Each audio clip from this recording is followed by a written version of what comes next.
Nasaan ang wallet ni Wanda? Sinulat ni Teacher Chris G. Mingoy. Ilustrasyon mula sa Canva ni Teacher Chris G. Mingoy. Masipag na bata si Wanda. Pagdating pa lang sa paaralan, agad siyang kumukuha ng walis para maglinis.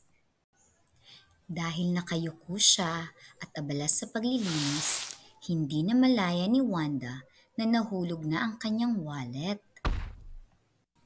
Ting!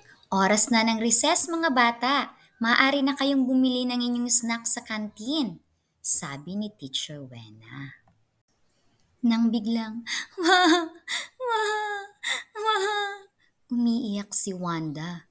Bakit ka umiiyak, Wanda? Ang tanong ni Teacher Wena. Nawawala po kasi ang wallet ko, teacher. Nakalagay lang po yun sa aking bulsa kanina habang ako ay nagwawalis. Umiiyak pa rin sagot ni Wanda. Hayaan mo't hahanapin natin. Baka nahulog lang dito sa classroom. Sabi naman ni Teacher Wena. Samantala, abala naman sa pagkain ng 8 hiwa ng watermelon si Wally. Nang itatapon na ni Wally ang kinainan niya ng watermelon, napansin niya ang isang wallet. Agad niya itong pinulot at dali-daling tumakbo kay Teacher Wena.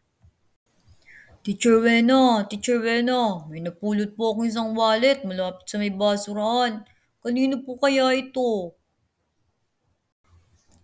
Yan ang wallet ko, sabi ni Wanda.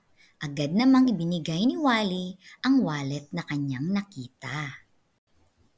Isa kang matapat na bata, Wally. Isinasauli mo ang mga bagay na napupulot mo. Dapat nating tularan si Wally dahil siya ay matapat na bata, sabi ni Teacher Wena. Nagpasalamat si Wanda kay Wally. Pinalakpakan naman si Wally sa kanyang pagsasauli ng wallet. Ipinakita niya kasi ang ugali na pagiging matapat. Diyan nagtatapos ang ating maikling kwento na pinamagatang Nasaan ang wallet ni Wanda? Ano ang pamagat ng kwento? Sino-sino ang mga tauhan sa kwento? Ano ang baon ni Wally? Ilang hiwa ng watermelon ang kanyang baon? Bakit umiiyak si Wanda? Sino ang nakapulot ng wallet ni Wanda? Kung kayo ang nakapulot ng wallet, isasauli niyo rin ba? Bakit? Ano-anong mga salita ang nagsisimula sa tunog na w, w, w?